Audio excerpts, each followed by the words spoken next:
ಎಲ್ರಿಗೂ ನಮಸ್ಕಾರ.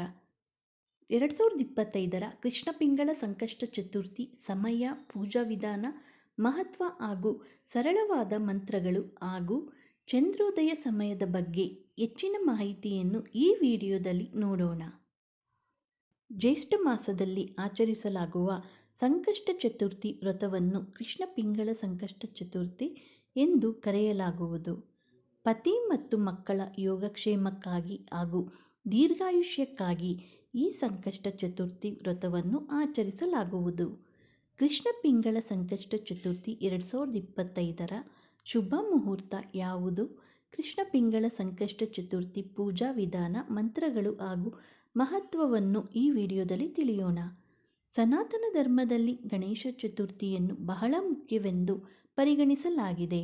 ಮಹಿಳೆಯರು ತಮ್ಮ ಪತಿ ಮತ್ತು ಮಕ್ಕಳ ಯೋಗಕ್ಷೇಮ ಮತ್ತು ದೀರ್ಘಾಯುಷ್ಯಕ್ಕಾಗಿ ಈ ಉಪವಾಸವನ್ನು ಆಚರಿಸುತ್ತಾರೆ.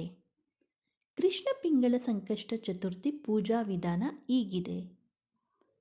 ಕೃಷ್ಣ ಪಿಂಗಳ ಸಂಕಷ್ಟ ಚತುರ್ಥಿ ದಿನದಂದು ಸೂರ್ಯೋದಯಕ್ಕೆ ಮುನ್ನ ಬೆಳಗ್ಗೆ ಬೇಗ ಸ್ನಾನ ಮಾಡಿ ದಿನನಿತ್ಯದ ಇತ್ಯಾದಿ ಕೆಲಸಗಳನ್ನು ಮಾಡಿದ ನಂತರ ಶುಭ್ರವಾದ ಬಟ್ಟೆಗಳನ್ನು ಧರಿಸಿ ದೇವರ ವಿಗ್ರಹ ಅಥವಾ ಫೋಟೋವನ್ನು ಸ್ಥಾಪಿಸುವ ಸ್ಥಳ ಅಥವಾ ಪೀಠದ ಮೇಲೆ ಕೆಂಪು ಬಟ್ಟೆಯನ್ನು ಹಾಸಿ ಅದರ ಮೇಲೆ ಗಣೇಶನ ವಿಗ್ರಹವನ್ನು ಪ್ರತಿಷ್ಠಾಪಿಸಬೇಕು.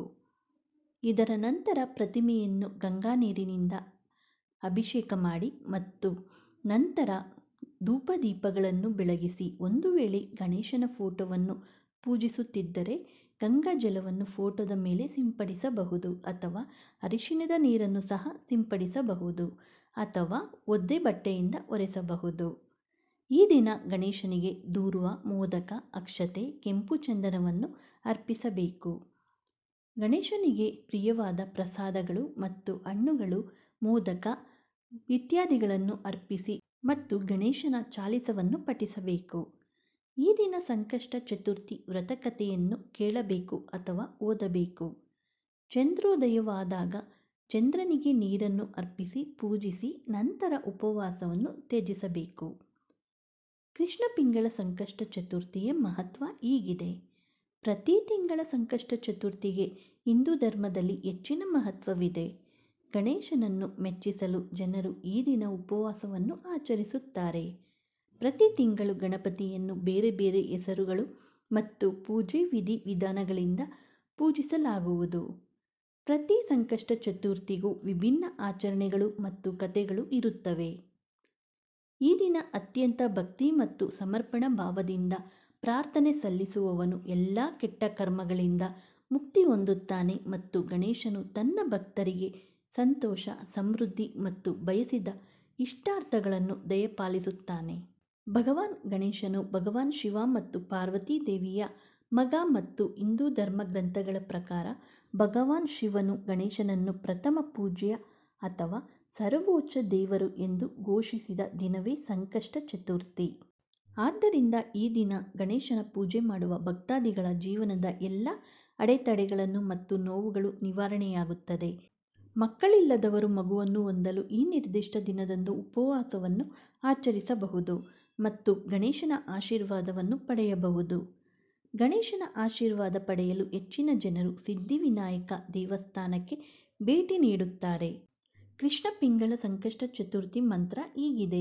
ಓಂ ಗಂ ಗಣಪತಯೇ ನಮಃ, ಓಂ ಶ್ರೀ ಗಣೇಶಾಯ ನಮಃ ಎಂಬ ಸರಳವಾದ ಮಂತ್ರವನ್ನು ಯಾರು ಬೇಕಾದರೂ ಪಠಿಸಬಹುದು. ಕೃಷ್ಣ ಪಿಂಗಳ ಸಂಕಷ್ಟ ಚತುರ್ಥಿಯ 2025ರ ದಿನಾಂಕ ಹೀಗಿದೆ. 2025 ಜೂನ್ 14ರಂದು ಮಧ್ಯಾಹ್ನ, ಅಂದರೆ ಶನಿವಾರ ಮಧ್ಯಾಹ್ನ 3:47ಕ್ಕೆ ಪ್ರಾರಂಭವಾಗಿ ಜೂನ್ 2025ರಂದು ಅಂದರೆ 15ರಂದು ಮಧ್ಯಾಹ್ನ ಭಾನುವಾರ 3:51ಕ್ಕೆ ಮುಕ್ತಾಯವಾಗುವುದು. ಚಂದ್ರೋದಯ ಸಮಯವನ್ನು ಗಣನೆಗೆ ತೆಗೆದುಕೊಂಡು ಜೂನ್ 14ರಂದು ಅಂದರೆ ಶನಿವಾರ ಸಂಕಷ್ಟ ಚತುರ್ಥಿಯನ್ನು ಆಚರಿಸಲಾಗುವುದು.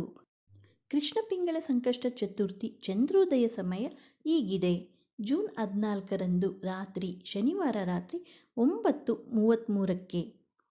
ಈ ದಿನ ವಿಶೇಷವಾಗಿ ಈ ಗಣಪತಿ ಮೂರ್ತಿಯನ್ನು ಪೂಜಿಸುವುದು ಉತ್ತಮ. ಕೃಷ್ಣ ಪಿಂಗಳ ಸಂಕಷ್ಟ ಚತುರ್ಥಿಯಂದು ಮನೆಯಲ್ಲಿ ಗಣೇಶನ ಸಿದ್ಧಿವಿನಾಯಕನ ರೂಪವನ್ನು ಸ್ಥಾಪಿಸುವುದು ಮಂಗಳಕರವೆಂದು ಪರಿಗಣಿಸಲಾಗುತ್ತದೆ.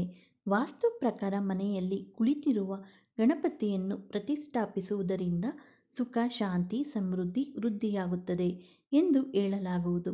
ಈ ಮಾಹಿತಿ ಏನಾದರೂ ನಿಮಗೆ ಉಪಯುಕ್ತವಾಗಿದೆ ಅಂತ ಅನಿಸಿದರೆ ಲೈಕ್ ಮಾಡಿ, ಹಾಗೆಲ್ಲರಿಗೂ ಶೇರ್ ಮಾಡಿ. ಮತ್ತಷ್ಟು ವಿಡಿಯೋಗಳಿಗೆ ನಮ್ಮ ಚಾನಲನ್ನು ಸಬ್ಸ್ಕ್ರೈಬ್ ಮಾಡಿಕೊಳ್ಳೋದನ್ನು ಮರೆಯಬೇಡಿ. ಮತ್ತೆ ಸಿಗೋಣ ಇನ್ನೊಂದು ವಿಡಿಯೋದೊಂದಿಗೆ. ಎಲ್ಲರಿಗೂ ಧನ್ಯವಾದಗಳು. Thank you for watching.